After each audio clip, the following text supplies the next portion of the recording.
Meeting ली गई, उसके बाद एक बात जो सामने आई है कि हर शहर के अंदर कोरोना वायरस को कंट्रोल करने के लिए एक टास्क फोर्स बनाया गया था, और वो टास्क फोर्स जो है वो हर थोड़े दिन को मिलकर डिसाइड कर रहा था कि क्या होना चाहिए क्या नहीं होना चाहिए। औरंगाबाद में भी एक टास्क फोर्स बनाया गया था 8 मई 2020 को।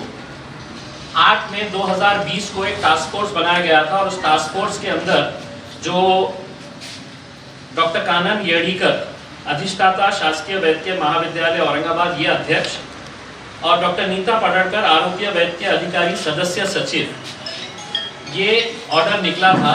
और इसके अंदर जितने भी प्राइवेट हॉस्पिटल्स के डॉक्टर्स हैं, प्राइवेट हॉस्पिटल्स के तमाम सीनियर डॉक्टर्स जो है वो इसके मेंबर्स थे जो टास्क फोर्स बना था। इसके अंदर डॉक्टर सुंदर कुलकर्णी सदस्य थे, civil surgeon, doctor Praveen Suryavanshi MGM hospital, doctor Himanshu Gupta Dhoot hospital, doctor Tupkari Hedgewar hospital, doctor Alok Srivastava Kamal Nayan Bajaj hospital, doctor Santosh Ranjankar अध्यक्ष IMA Indian Medical Association, doctor Sanjay Patne अध्यक्ष physician association, doctor Abhijit Chapadgaonkar अध्यक्ष dental association, doctor Neeta Padadkar आरोग्य वैद्य अधिकारी महानगर पालिका। तो ये 8/5/2020 को ये बना था। 8/5 के बाद ये सिर्फ है तो एक सर्कुलर इशू किया गया था, आज तक है तो इनकी एक भी मीटिंग नहीं हुई है ये टास्क फोर्स की। यानी कि सिर्फ पेपर कागजी खाना पूर्ति बना दिया गया कि एक टास्क फोर्स हमने बनाए हैं, और उसके बाद कोई भी इनके साथ ना तो कोऑर्डिनेशन हुआ है। जैसा कल उस मीटिंग के दौरान एक बात समझ में आई कि कोरोना को महात्मा ज्योतिबा फुले के साथ जोड़ना है। क्यों? क्योंकि मालूम था कि मतलब बाकी के कहीं पर भी कोई इलाज नहीं हो रहे हैं, बाकी आपके जो नौबत बीमारियां हैं जिसको आपने महात्मा ज्योतिबा फुले के अंदर लाए हैं, उसका कहीं कोई ट्रीटमेंट ही नहीं हो रहा था। जितने पेशेंट्स आ रहे सब कोरोना के आ रहे थे। तो ऐसे सूरत के अंदर कोरोना को नहीं लेके आना। कल मीटिंग के बाद पता चला कि हमने सर्कुलर निकाल दिए थे, हॉस्पिटल कह रहे हैं कि नहीं हम जो दे रहे थे तो हमारे प्रपोजल्स पास नहीं हो रहे थे। 1 रुपये का भी फायदा किसी पेशेंट को नहीं हुआ है, और सीएम को खुद मिसलीड किया गया है। इसके लिए यहाँ जो अधिकारी है, अब भले ही डिविजनल कमिश्नर साहब कितना भी ये बता दे कि मैं बहुत ज़्यादा इसके अंदर हूँ करके, डिविजनल कमिश्नर साहब खुद इसके लिए रिस्पॉन्सिबल है कि 3 महीने तक वो खामोश क्यों बैठे रहे, ये क्यों नहीं पता किया कि हमने इम्प्लीमेंट किया है या नहीं किया है करके। ये एक मुद्दा था। दूसरा, परसों जब मीटिंग हुई थी, उस मीटिंग के अंदर ये तय हुआ था कि मैंने वहाँ पर डीन थी डॉक्टर कानन येड़ीकर, उनसे पूछा था कि वेंटिलेटर्स के बारे में हमको समझ में आ सकता है कि वेंटिलेटर्स का शॉर्टेज है, ऑक्सीजन के बारे में समझ में आ सकता है कि ऑक्सीजन का शॉर्टेज है। मैंने उनसे उस मीटिंग के अंदर तमाम अधिकारियों के बीच में पूछा कि आपके पास रेगुलर मेडिसिन है क्या, या अभी भी आप पेशेंट्स को बाहर से लाने के लिए बोल रहे हैं। तो मैडम ने कहा कि मेडिसिन हमारे पास अवेलेबल है करके। तो मैंने उनको एक उदाहरण दिया कि मैडम गंगाखेड़ का एक मुंडे नाम का गृहस्थ है, जो ये बंदा है, क्या नाम है आपका पूरा? शिव कुमार बालाजी मुंडे। इसकी पत्नी घाटी हॉस्पिटल के अंदर एडमिट हुई, सिजेरियन ऑपरेशन हुआ, डिलीवरी का केस था। डिलीवरी का केस इसके पास था। 5 दिन ये हॉस्पिटल के अंदर इसकी वाइफ एडमिट हुई, लड़की हुई ना आपको, लड़की हुई। तो आज 11:30 बजे डिस्चार्ज किया गया। 1 रुपये की भी दवा घाटी हॉस्पिटल ने अपने तौर से नहीं दी। पूरे के पूरे तकरीबन 7,500-8 हज़ार रुपये की दवाएं जो है वो ये बंदे से मंगाई गई। एक छोटी सी कंपनी के अंदर काम करने वाला ये बंदा, इसको अब नेक्सस किस तरह से घाटी के अंदर चल रहा है, और इसके लिए पूरा अगर कोई दोषी है तो वहाँ की डीन अगर वो ये समझेगी कि मतलब मैं कुछ भी बोलूँगी और लोग सुन के रखेंगे, तो हम सुनने वाले नहीं है। उस मीटिंग के अंदर मैडम ने ये कहा था कि हमारे पास मेडिसिन अवेलेबल है। जिस दिन ये किया गया, एडमिट किया गया, फौरन उसके बाद इनको कहा गया है कि आपका ब्लड टेस्ट करना है। ब्लड टेस्ट किया गया और इनसे कहा गया कि ब्लड लेकर आना है। तो ब्लड लाने के लिए और उसके बाद लगातार जो 5 दिन तक ये बंदे को हर छोटी चीज के लिए है तो दवाइयां मंगाई गई है, बल्कि दवाइयों के अंदर कुछ दवाइयां ऐसी है, और ये सादे सादे चिट के ऊपर ये डॉक्टर जो लिख रहे हैं ये सादे सादे उसके ऊपर कुछ चीजें जो मंगाई गई है ये देखिएगा। Sanitizer 1, sanitary pad 1, mask 2, plastic gloves 1, injection, ये सारी चीजें जो है ये सब पेशेंट से। और ये मुंडे का कहना ये है कि अगर हम आज वहाँ पर जाएंगे मैटरनिटी वार्ड के अंदर तो हर पेशेंट को अपनी ही दवाइयाँ लेकर आना है। अगर अपनी ही दवाइयाँ लेकर आने का है तो केंद्रेकर साहब कहते हैं कि नहीं इनके पास तो मतलब पूरा मेडिसिन अवेलेबल है, टीम कहती है कि मेरे पास अवेलेबल है, तो फिर ये गरीब लोगों को क्यों इनका पैसा खर्च किया जा रहा है। अब वहाँ पे नेक्सस किस तरह से चलता है कि ब्लड बैंक का जैसे ही एडमिट हुआ वहां पर एजेंट आया, एजेंट आके इनको लेके गया ब्लड लाने के लिए, और उसी रात को 2900 रुपये के 2 पैकेज ब्लड के है तो इनको प्रोवाइड किए गए। तो मेरा ये कहना है ये सब चीजें मैंने मुख्यमंत्री साहब को परसों वीसी के अंदर भी बोला है कि साहब मेडिसिन भी, सादी मेडिसिन भी घाटी के अंदर प्रोवाइड करना है करके। तो आप डिविजनल कमिश्नर साहब ये मत करें कि मतलब मैं जा रहा हूँ, मैं विजिट करके आ रहा हूँ। ये जो गोरख धंधे आपकी नाक के नीचे चल रहे हैं इसको बंद कराइए, वरना हम ये समझेंगे कि इस लूट के अंदर ये अधिकारी लोग भी शामिल है जिनको बताने के ऊपर भी ये खामोश बैठे हुए हैं। अब ये बंदे के बाद मुंह से आज सुनिएगा कि क्या क्या कैसा कैसा हुआ है। आगे कराइए। तुम्ही ज्या दिवशीपासून तुला ऍडमिट केलं होतं तर ते सगळं सांगा। मदर भाई 22 तारखेला ॲडमिट झालं होतं, तर त्यांनी सोनोग्राफी केली होती। त्याच्यामध्ये माझ्या वाईफच्या अंगामध्ये 7.4 रक्त आलेलं होतं। त्यांनी ब्लड आणायला सांगितलं होतं। तर मग आम्ही रिपोर्ट जमा केल्यानंतर आम्हाला वाटलं या दवाखान्यातूनच ब्लड भेटतंय की म्हणून आम्ही तासच बाहेर भेटले फिरतात। नंतर त्यांनी लाऊडस्पीकरमध्ये नाव संतोष आतमध्ये तिथून सांगितलं की तुम्ही ब्लड ऑर्डर केलं का नाही। पण त्यांच्या एका अधिकाऱ्याने कॉल केला, तुम्हाला केला की लॅबवाल्याला, त्यांनी सांगितलं अशा नावाची ऑर्डर आली नाही माझ्याकडे। ते घाटीमध्ये आले, नंतर त्यांच्यासोबत माझा मित्र जाऊन 2900 रुपये भरून 2 पाकिट दिली। त्यांनी पावती वगैरे काहीच नाही दिली। नंतर लगेच त्या दिवशी 1470 रुपयाचं लगेच मेडिकल दिलं, परत लगेच 300 रुपयाचं दिलं। अशा प्रत्येक मेडिकलचे रिसिप्ट आहे माझ्याकडे, ते आतापर्यंत घालून मागवले। आणि आज सकाळी 400 रुपयाचे दिले होते मला, तर त्यांनी मेडिसिन न त्या करता त्यांच्या सिस्टरने ते तिथेच ठेवून घेतले की आम्हाला रिपोर्ट द्यावा लागते म्हणून। त्यांनी ते मी जे आणलेले मेडिसिन अजिबात वापरलं नाही, जशाला तसा पॅक त्यांनी त्यांच्यापाशी ठेवून घेतला। म्हणजे एक इंटरेस्टिंग गोष्ट हे आहे की आज डॉक्टरांनी त्यांना चिठ्ठीवर हे लिहून दिलं। या अशा प्रकारच्या चिठ्ठ्या हे बघा, हे डॉक्टरांनी जे लिहून दिलेल्या चिठ्ठ्या आहे कशा प्रकारचे आहे बघा हे, आणि त्यांच्या सगळ्यांचे हे रिसिप्ट्स आहे। आणि आज जेव्हा ते मेडिसिन्स आणायला सांगितलं तर 2 मेडिसिन्स आले, त्याची किंमत आहे 400 रुपये। आणि जेव्हा ते डिस्चार्ज होताना ते घेऊन गेलं यांनी, ते नर्सनी ती म्हटली कि नहीं ये पेशेंट को नहीं दिया जाएगा, ये हमारे पास रखेंगे क्योंकि इसका हिसाब हमको देना पड़ता है करके। मतलब ऐसा क्या मेडिसिन है कि जिसका हिसाब इनको देना पड़ता है। तो ये मेडिसिन इनके पास से लेकर आया जा रहा है। और अगर आप मैटरनिटी वार्ड के अंदर चले जाएंगे तो मैटरनिटी वार्ड के अंदर आपको एक भी पेशेंट ऐसा नहीं मिलेगा जो ये बोलेगा कि हमको मेडिसिन बाहर से मंगाए नहीं है। तो ये करोड़ों रुपये अगर आ रहे हैं तो ये जा कहाँ रहे हैं।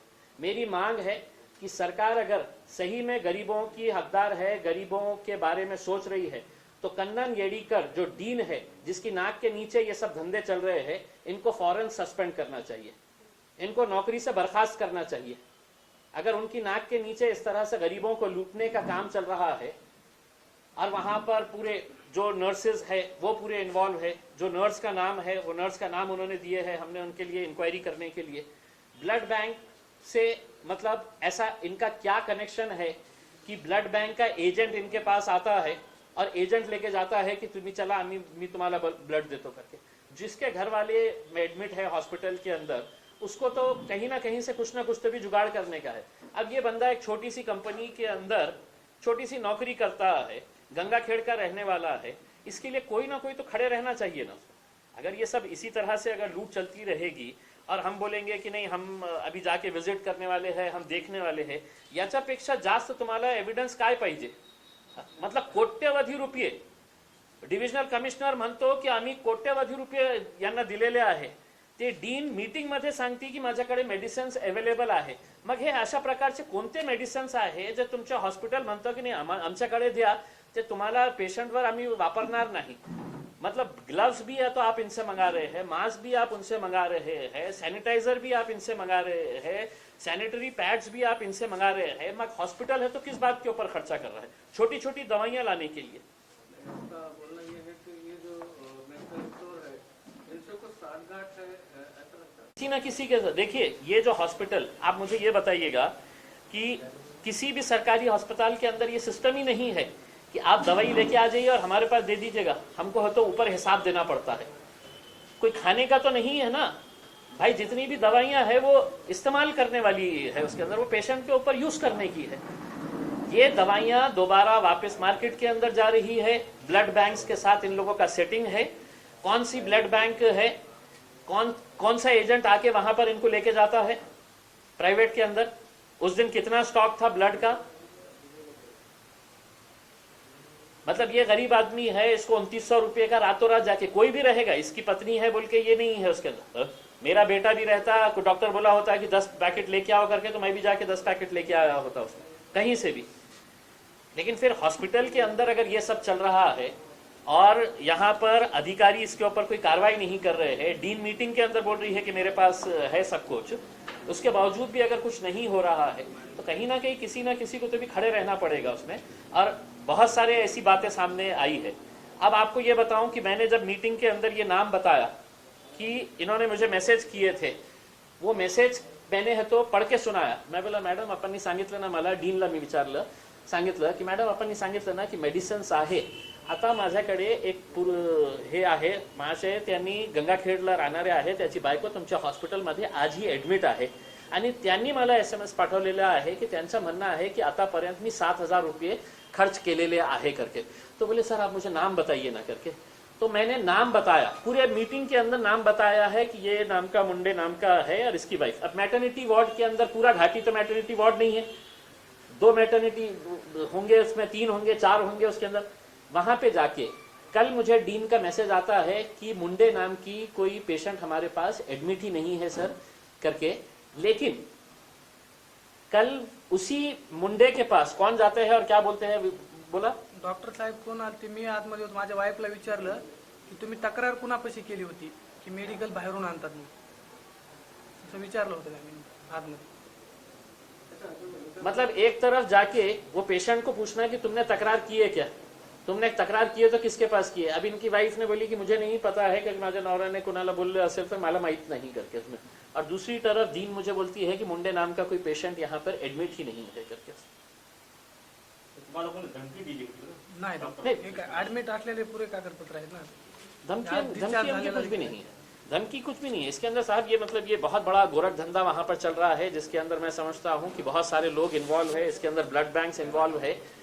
हम तो ये कह रहे हैं कि मतलब इतने सारे लोग घाटी को जो ब्लड देते हैं उसका हिसाब किताब रखना चाहिए, या प्राइवेट ब्लड बैंक्स के एजेंट कौन वहाँ पे घूम रहे हैं, जिसको डॉक्टर फोन करके बुलाता है। वहाँ पे अनाउंस किया गया है कि इनको ब्लड बैंक ब्लड आने चाहिए तुम्हारा, वो एजेंट को बुला के लेके आते हैं, इसको इसके दोस्त को लेके जाके 2900 रुपये दे के लेकर आता है। तो ये सब जो है मेरे हिसाब से ये घाटी प्रशासन इसके लिए पूरी तरह से जिम्मेदार है, किसी ना किसी के ऊपर अकाउंटेबिलिटी। बात यह है कि सिर्फ एक पेशेंट की हम बात कर रहे हैं जिसका है तो 8000 रुपये के करीब खर्चा हो चुका है। ऐसे कितने पेशेंट्स होंगे जिनके दवाइयाँ है कि मतलब कहीं ना कहीं अगर मतलब आप ऐसे गरीब लोगों को अगर लूट रहे हैं, इतने गरीब लोगों को लूट रहे हैं, तो क्या हो रहा होगा। आप सोचिएगा कि ऐसी महामारी के पीरियड के अंदर जहां पर लोगों को खाने का नहीं है और ये पैसा बना रहे हैं ऐसा इस तरह का करके, आता याच्यावर काय इन्क्वायरी करायला पाहिजे तुम्ही सांगा मला। मी अधिकाऱ्यांना सांगितलं तर ते म्हणतात आम्ही इन्क्वायरी करू का. अरे कसली इन्क्वायरी करणार तुम्ही याच्या बाबतीत. तुम्हाला सगळं पुरावे देतं. तुम्ही अधिकारी असेल तर तुम्ही ज्या घाटी हॉस्पिटलमध्ये ते मॅटर्निटी हॉस्पिटलमध्ये जितके पेशंट्स ऍडमिट आहेत त्यांना विचारा की तुम्हाला बाहेरून काही मेडिसिन्स आणायला सांगितलं होतं का. मग एका वेळी सांगायचं की नाही आम्हाला आमच्याकडे सगळे मेडिसिन्स उपलब्ध आहे. अधिकारी म्हणायचे आम्ही कोट्यवधी रुपये दिलेले आहे. सरकार म्हणतो की आम्ही कोट्यवधी रुपयांची मेडिसिन्स त्यांना सप्लाय केलेली आहे. आणि हे अशा प्रकारचं कामगिरी होत असेल तर कोणाच्याही खिशात हे जात असेल. मला हे स्पष्टपणे सांगायचे आहे. आणि ज्या डिपार्टमेंटमध्ये असतं त्या डिपार्टमेंटच्या हेडची अकाउंटेबिलिटी असतं. म्हणून मी की आपल्या हे डीन मॅडमच्या नाकाच्या खाली हे सगळं चाललेलं असेल तर कोणीतरी अकाउंटेबिलिटी घेऊन त्यांना घरी पाठवायलाच हवे. सरकार काही नहीं केली तर आम्ही घाटीमध्ये निदर्शन करू, आंदोलन करू. ठीक है. 2 दिन के अंदर हुई है. मैंने ये इंजेक्शन के ताल्लुक से मैंने सीएम साहब की वीडियो कॉन्फ्रेंसिंग के अंदर बताया था. मुझे फिर है तो एफडीए कमिश्नर का फोन आया था और एफडीए कमिश्नर काड़े साहब ज्वाइंट कमिश्नर है शायद मेरा ख्याल है, उनका आया था और उन्होंने मुझसे कहा था कि आप एविडेंस दीजिएगा करके. कलेक्टर साहब ने ये देखिए 48,000 रुपीज़ का पेमेंट ऑनलाइन पेमेंट किया गया है. ये बताते हैं कि कोई, अब इसके अंदर कितना तथ्य है मुझे मालूम नहीं है कि ये जब इंजेक्शन अवेलेबल नहीं था तो एक मेडिकल वाला ये कहता है कि नहीं साहब इंदौर के अंदर अवेलेबल है, इंदौर से अपने को मंगाना पड़ेगा करके. तो ऐसे कितने लोगों ने, ये 48,000 रुपीज़ का बिल है, इसके ऊपर लिखा हुआ है payment of injection paid to Sanjog Jain. UPI transaction जो हुआ है उसका पूरा डिटेल्स है. बैंक अकाउंट के जरिए ट्रांसफर किया गया है इंजेक्शन के लिए. संजोग एस चोरडिया नाम का बंदा है, उसका ट्रांजैक्शन कितने का हुआ है. कल के दिन हमने खुद एक मेडिकल स्टोर के ऊपर हमने फ़ोन के ऊपर बात की. उन्होंने कहा कि सर अभी मतलब बहुत शॉर्टेज है, उसको हम 50,000 रुपये लगेंगे करके, इसमें 50,000 रुपीज़ लगेंगे करके इसमें. तो ये ताल्लुक से इनका ये कहना है कि कोई मेडिकल स्टोर डायरेक्ट अगर आपको इंजेक्शन चाहिए तो आपको वो बोलेगा कि साहब मेरे पास तो अवेलेबल नहीं है लेकिन मैं अरेंज करवा सकता हूँ. तो वो आपके पास कभी भी दुकान के ऊपर नहीं बुला रहा है. ये जितने भी लोगों को इंजेक्शन प्रोवाइड किया गया है, ये जालना रोड के ऊपर एक बंदा मोटरसाइकिल के ऊपर बताता है कि यहाँ पे आके आप ये जगह के ऊपर रुकिए, मैं लेकर आ रहा हूँ करके. तो ये सबको है तो वहां पर डिलीवरी की गई है. किसी शॉप वाले ने अपने दुकान के ऊपर बुला के इंजेक्शन बेचा है ऐसा नहीं है. अब ये आ रहा है, आपका पैसा हो गया है, आपने मोबाइल के ऊपर बताइएगा कि आपका पैसा आपने भर दिए है करके, उन्हें आपके हाथ में इंजेक्शन देता है, निकल जाता है. सर इंजेक्शन में कोई एमआरपी वगैरह आपने चेक किया है?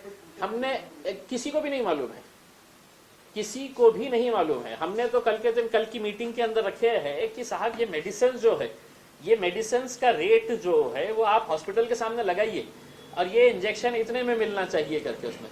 अब जिसको ज़रूरत है साहब, ये आदमी को मैंने इतना कन्विंस किया कि मैं बोला भाई तो मेरे साथ चलो करके हम जाके है तो इसकी कंप्लेंट प्रॉपर फाइल करेंगे. उसकी सोच क्या है कि साहब मेरे माताजी मतलब बहुत ज़्यादा वो थे करके और वो टाइम के ऊपर ये इंजेक्शन मिला मेरे को तो मेरी माँ की जान बची है करके. जाने दीजिए साहब 8,000 रुपये गए तो गए करके. सवाल ये नहीं है साहब कि मतलब कहीं ना कहीं ये चीज़ें हमारे को क्यों बुलाने की ज़रूरत पड़ रही है करके. ये हॉस्पिटल ने खुद ने है तो करना ना. हॉस्पिटल के अंदर भी तो मेडिकल स्टोर्स है ना, वहाँ पे मेडिकल स्टोर के सामने आप लिखिएगा कि ये मेडिकल स्टोर के ऊपर है और इसका रेट एमआरपी इतनी है करके. किसी को भी नहीं मालूम, किसी को भी नहीं मालूम है. हमको खुद नहीं मालूम है. हमने क्योंकि किसी को भी पूछेंगे उसमें जिन जिन लोगों ने लिए है. एक बंदे ने 52,000 रुपीज़ के अंदर लिया है. 52,000. आता काय आहे मी इंजेक्शन बघितलं नाही ते कशा प्रकारचं आहे त्याच्यावर काय आहे. पण सगळ्यांचं म्हणणं एक होतं डॉक्टरांचं की मतलब जे पेशंटला लिहून द्यायचं की हे इंजेक्शन आणायचे आहे तर पेशंट विचारतो कितीला आहे करके तर 40,000 रुपयेला. कुठे भेटतील माहीत नाही. आता आप 10 दुकानों के ऊपर चले जाइए. क्रांति चौक के ऊपर एक दुकान थी मेडिकल स्टोर, उसने है तो कई लोगों को बोला कि मतलब आपको हम इंदौर से मंगा के देंगे करके उसमें. लेकिन अब वो कहीं पर भी उसकी दुकान से खरीदे है बोल के ऐसा नहीं है. एक मोटरसाइकिल के ऊपर बच्चा आएगा, आपने इंजेक्शन मंगे है कि साहब आप तुम जालना रोड के ऊपर या अमरप्रीत होटल के सामने रुको, यहाँ पर हमारा बंदा लाके दे डालेगा करके. वो इंजेक्शन इस तरह से, तो ये इस तरह से चालाकी करके कोई क्लैरिटी नहीं है जिस प्रकार से कल 3-3 घंटे मीटिंग लेने के बाद मतलब जो बातें सामने आई है, उससे हमको नहीं लगता है कि अब तो आप सिर्फ लॉकडाउन करके इसका रास्ता निकाल सकते हैं। Now it is too late. अब कितना भी ये हरकत में क्यों आए हैं ये कि जब हम 3 दिन पहले एक साथ मिलकर सब लोग प्रतिनिधि आए तब जाकर है तो अब ये सब हलचल हो रही है करके।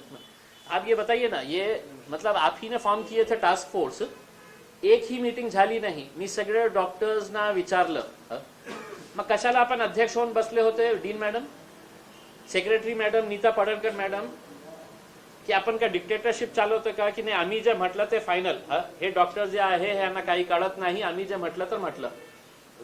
म्हणजे हे सगळं जे चाललेलं आहे ना ते मतलब त्याच्यामुळे हे आज झालेलं आहे. डॉक्टरांनी खूप चांगले चांगले हे सुझाव दिले होते, मतलब कोरोना को इसके अंदर एनजेपीजेवाई के अंदर शामिल करना है बोल के. अब कल मीटिंग के अंदर बोलते कि सर 21 मई का सर्कुलर था, 21 मई का हमने सर्कुलर दे डाले थे, वो सर्कुलर के अंदर ये इतना इतना इतना होना है. इसके अंदर डॉक्टर्स का कहना है कि वो सर्कुलर के हिसाब से 65,000 रुपये का पैकेज था, 65,000. तो बोल रहे हैं कि कोई भी पेशेंट ऐसा नहीं है हमारे पास प्राइवेट हॉस्पिटल के अंदर आया जिसका बिल है तो हम 65,000 के अंदर बोले कि हम तुम्हारा पूरा ट्रीटमेंट कर दे करके. तर हे इश्यूज कोणी सॉल्व करायला पाहिजे होतं, हेच अधिकाऱ्यांनी सॉल्व करायला पाहिजे होतं ना, की आपण फक्त परिपत्र काढलं आणि तुम्हाला हे माहित नाही होतं का की कोणीही हॉस्पिटल त्याची फॅसिलिटी देत नाही. उनका फेलियर रहा, इसके बावजूद भी अगर मतलब ये कोऑर्डिनेशन बराबर से नहीं हुआ तो यकीनन हम ही क्या पब्लिक ही बोलेंगे कि साहब इनको निकालिएगा करके. कॉर्पोरेशन के तालुक से मेरा एक सवाल है. तुम्ही ते 150 कोटी रुपयाच्या हॉस्पिटलाचा उपयोग केला नाही आणि हे पैसे जे खर्च केले तुम्ही की कुणाचे पैसे होते, कशाला पाहिजे होतं आपल्याला वेगळं हॉस्पिटल जिथे आपल्याकडे एक हॉस्पिटल ऑलरेडी एक्झिस्टिंग आहे, इथेही मॅनपॉवर नाही तिथेही मॅनपॉवर नाही. तुमचा इंटरेस्ट काय आहे, फक्त बेड्स लावायचं, इक्विपमेंट्स आणायचं, मॅनपॉवरच नाही त्यांच्याकडे. क्लास 4 नाही, क्लास 3 नाही, क्लास 2 नाही, डॉक्टर्स कोणी यायला तयार नाही आहे.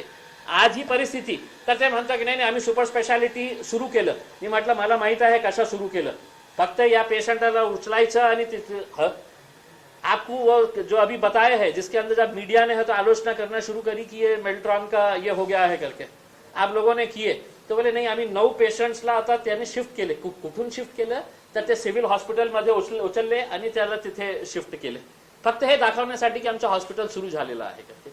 तर असे तुम्ही या काळातही असा गोंधळ करत असेल तर तुमची जबाबदारी आहे आणि तुम्हाला या प्रश्नांचं उत्तर द्यायलाच पाहिजे. तुम्ही कितीही चिडचिड करा, तुम्ही इम्तियाज जलीलला काय बोलायचे ते बोला. माझ्या बाबतीत मला माहित आहे अधिकाऱ्यांनी सीसीएम साहेब पर्यंत काय बोललेले आहे, पण मी लोकांची हे जे आहे हे कोण आहे, अशा प्रकारचे अनेक लोक जे गोरगरीब आहे. मला समजू शकतं की MGMने, धूतने, बजाजने दिले असतं हे की हे दवाया आणा, तर लोक आणू शकते. पण ज्यांच्याकडे पैसे नाही आहे, जे गोरगरीब आहे ते घाटीमध्ये जातं ना. आणि त्यांनाही तुम्ही असं करत असेल आणि इम्तियाज जलीलने काही बोलायचंच नाही, प्रश्न उचलायचेच नाही आणि बोललं तर मग ते नाही तुम्ही विरोधी पक्ष सरकारला तुम्ही घेरण्याचा प्रयत्न करत आहे, अशा प्रकारचे हे घाणेरडे जे स्टेटमेंट देणारे लोक आहे ना, त्यांचं हे काम आहे. तुमची सत्ता आहे, तुम्हाला जवाब आम्ही विचारणार. सर 2 सवाल है. एक ही कर भाई. अभी आपने बोले सर मुंबई और औरंगाबाद शिवसेना के गढ़ रहे हैं, तो शिवसेना ने औरंगाबाद को इसमें इग्नोर. भाई ये देखिए, कल के मीटिंग के अंदर जब 2 DCPs बैठे थे, खाड़े साहब और मकवाना मैडम वहां पे बैठे थे, तो केंद्रेकर साहब मेरे बाजू बैठ के ये बोले की अगर कुठेही पॉझिटिव्ह पेशंट निघाला तर ते सगळे एरियामध्ये जाऊन तुम्ही पोलिसांना घेऊन जाऊन तिकडे सगळ्यांचा स्वॅब टेस्ट करा करके, पोलिसांना घेऊन जाऊ. मी विरोध केला. मी म्हटलं साहेब हे असं होऊ शकत नाही. हे जे पॉझिटिव्ह पेशंट्स निघतं तर ते डॉक्टरांच्या आणि पेशंट्सचं असतं. तुम्ही पोलीस फोर्सला घेऊन जाणार म्हणजे असा एक संभ्रम निर्माण होतो की हे कोई चोर आहे का, डाकू आहे का, 8-8, 10-10 पोलीस वाले तुम लेके चल जा रहे. आणि मी पोलीसवाल्यांना स्पष्टपणे सांगितलं हे अधिकारी बाहेर पडतील मग लोकांचं आणि पोलीसवाल्यांच्या मध्ये भांडण होतील. तर तुम्ही जे काही करणार असेल तर यांच्या बोलण्यावरून तुम्ही जाऊ नका, कारण ते बाहेर निघतील, पुलिसान आणि पब्लिक मध्ये वाद-विवाद होतील. मैंने बोला कि मैं बोला साहब आप बहुत सारे NGOs हैं, वहाँ के लोकल डॉक्टर्स हैं, उनको इन्वॉल्व करिएगा अगर कहीं पर विरोध हो रहा है करके. मग असं सांग ना की इम्तियाज अली साहेब तुमच्या एरियामध्ये, तुमच्या एरिया म्हणजे काय, या पूर्ण जिल्हा माझा आहे. ते केंद्रेकर मला हे सांगतो की तुमच्या एरियामध्ये म्हणजे काय आहे, ते पूर्ण जिल्हा माझा आहे, या जिल्ह्यामध्ये राहणारे सगळे जाती धर्माचे सगळे एरिया ते आहे, हे माझे आहे. तुम्ही बोलतो कशा की तुमच्या एरियामध्ये असं आहे, तुम्हाला आम्हाला मदत करावं लागेल. तुमच्या एरिया म्हणजे काय, तू माझ्याकडे असा या दृष्टीने बघतो की मुस्लिम खासदार आहे, मी औरंगाबाद जिल्ह्याचा खासदार आहे, आणि असं उत्तर देणं मला त्या मीटिंग मध्ये सांगणं की तुमच्या एरियामध्ये आम्हाला तुमची मदत लागेल करके, का नाही मी बजाज नगर मध्ये जाऊ शकत नाही का, मी बजाज नगर मध्ये करू शकत नाही का, मी जय भवानी नगर मध्ये गेलं नाही का, मी शिवाजी नगर मुकुंदवाडी मध्ये गेलं नाही का. मग अशा प्रकारचा तुमची मानसिकता असेल तर मी निंदा करतो अशा प्रकारचं स्टेटमेंटचं. काय आहे तुम्हालाही माहित आहे ना की म्हणजे पुण्याला तुम्ही विशेष अधिकारी नेमतो, औरंगाबाद मध्ये कोणी अधिकारी यायला तयार नाही.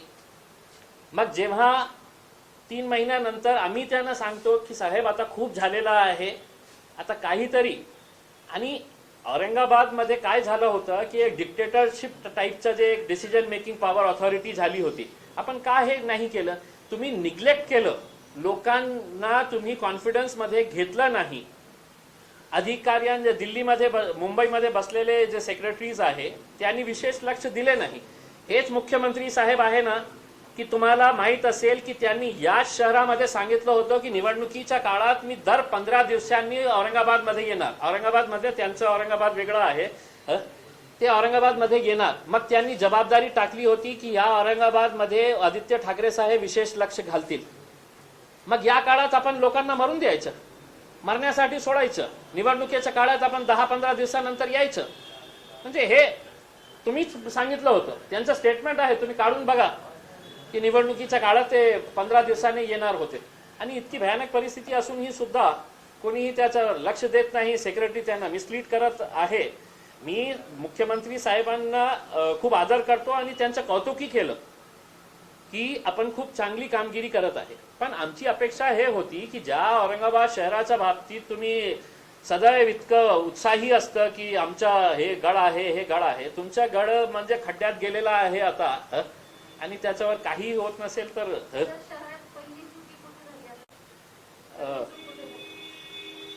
म्हणजे काय आहे की लॅक ऑफ कॉर्डिनेशन सुरुवातीपासून. आणि मी हे मुख्यमंत्र्यांना सगळ्या अधिकाऱ्यांच्या समोर सांगितलं की lack of coordination between officers. मी म्हटलं मुख्यमंत्री साहेब, आज जी परिस्थिती निर्माण झालेली आहे, या lakh of coordination between officers and lakh of coordination between officers and public representative, कुणालाही कॉन्फिडन्स मध्ये घ्यायचं नाही. आम्ही बोललो तर ते फायनल, हे जे त्यांचा ॲटिट्यूड होता त्याच्यामुळे हे सगळं झालेलं आहे. आता तुम्ही काय आहे, 2 दिवसापूर्वी आम्ही जेव्हा एकत्र आले तर आता व्हॉट्सअप ग्रुप तयार करण्यात आलेला आहे. दर एका तासामध्ये आपल्याला इंटिमेशन करायचं की आम्ही इतकं हे करत आहे. आता खूप झाल्यानंतर हे तुम्ही पहिलेच केलं असतं, हे तुम्ही हे फक्त सर्क्युलर काढण्यासाठी काढलं असतं. हे तुमचंच आहे ना, 8/5/2020 आणि आज काय आहे, 27 तारीख आहे. 1.5 महिन्याचा वर गेलेला आहे, एकही मीटिंग त्याची होत नाही. तर कुठेतरी म्हणजे सगळ्यांनी आपलं झटकलं. लोकप्रतिनिधियों की मीटिंग हुई थी और इस मीटिंग के अंदर हमने ये सवाल मैंने किया था औरंगाबाद के घाटी हॉस्पिटल के डीन के साथ कि हमको समझ में आता है कि आपके पास वेंटिलेटर्स की कमी हो सकती है, ऑक्सीजन की कमी हो सकती है, लेकिन क्या रेगुलर मेडिसिन जो है जो दूसरे पेशेंट्स को देने चाहिए वो है. तो उन्होंने कहा था कि हमारे पास मेडिसिन अवेलेबल है. तब उसी वक्त मैंने उनको, मैडम को एक एग्जांपल दिया था. मैंने कहा था कि एक पेशेंट है मुंडे नाम की, ऋतुजा मुंडे नाम की, जो गंगाखेड़ से ताल्लुक़ रखती है, गरीब घर से है. उसकी डिलीवरी घाटी के अंदर हुई. आपके घाटी हॉस्पिटल के अंदर वो एडमिट है, लेकिन एडमिट होने के बावजूद आप कह रहे हैं कि मेडिसिन हम सब पेशेंट्स को दे रहे हैं, लेकिन वो पेशेंट को कहा गया है कि 5 दिन की पूरी मेडिसिन आपको लाना है करके. मैंने उसका पूरा डॉक्यूमेंट्स चेक किया. मैंने पूरे डॉक्टर्स ने जो चिट्ठियाँ लिख कर दी है वो पूरे चेक किया. तो एक भी मेडिसिन है तो घाटी हॉस्पिटल की तरफ से नहीं, बल्कि face mask, sanitizer, sanitary pads हो जाए या ग्लव्स हो जाए, ये तक पेशेंट से मंगाया गया। अब घाटी के अंदर जाने वाले सब गरीब पेशेंट होते हैं, अगर उनको इस तरह से लूट किया जा रहा है। जैसे ही एडमिट हुई तो कहा गया कि आपको ब्लड लेकर आना है। अब जो बंदा उसका पति था, उसको ये था कि घाटी के ब्लड बैंक से उसको ब्लड मिलेगा, तो नहीं, वहाँ पे अधिकारियों ने किसी को फ़ोन किया तो एक एजेंट वहाँ पर आया किसी ब्लड बैंक का, और वो एजेंट उसको रात क्यों रात लेके गया और 2900 रुपये के ब्लड है तो वहाँ पर उसको दिया गया।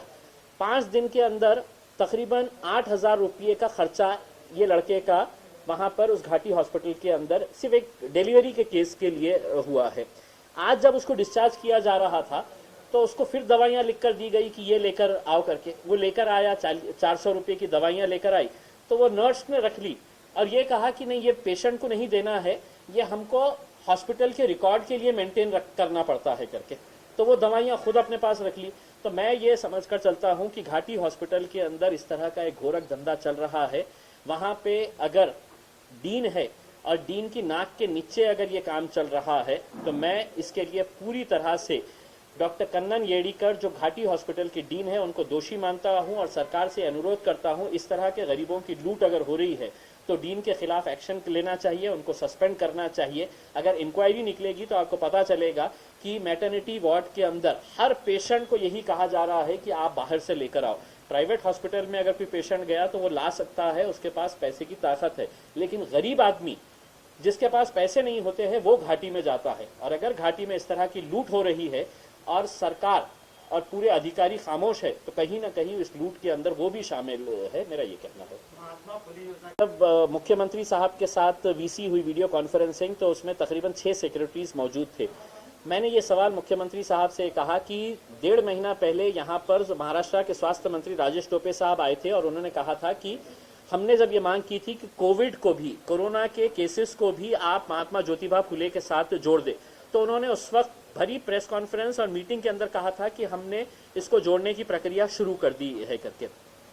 वीडियो कॉन्फ्रेंसिंग के अंदर जब मैंने ये मुद्दा उठाया और मुख्यमंत्री साहब से कहा कि साहब ये क्यों नहीं किया गया है, 1.5 महीना पहले आपकी ही सरकार का मंत्री आकर ये कहता है, तो सेक्रेटरी ने एक बात कहना शुरू कहा। उन्होंने कहा कि नहीं, हम औरंगाबाद के अंदर हमने इसको इंक्लूड कर दिया है, इसका इस तरह का पैकेज तैयार किया गया है। मैंने बीच में रोका उनको और कहा कि मुख्यमंत्री साहब ये आपको मिसलीड कर रहे हैं या आपको गलत इन्फॉर्मेशन दे रहे हैं। 1 रुपये का भी फायदा किसी पेशेंट को, कोरोना के पेशेंट को इस स्कीम के अंदर नहीं हुआ है करके आप चाहे तो अधिकारियों से पूछ लो।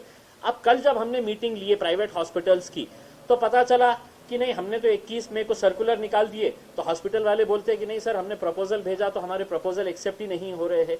यानी कि 1.5 महीने से सिर्फ टालमटोल किया जा रहा है, सिर्फ मीडिया के अंदर स्टेटमेंट इशू किया जा रहा है कि नहीं हमने ये कर डाले है अब गरीबों को। लेकिन मैं आपको ओपन चैलेंज करता हूँ, 1 रुपये का एक किसी पेशेंट के ऊपर है तो ये स्कीम का फायदा नहीं मिला है और इसके लिए कोई जिम्मेदार है तो प्रशासन जिम्मेदार है, सरकार जिम्मेदार है और ये सिर्फ लोगों को घुमाने का काम कर रही है, मैं ऐसा मानता हूँ।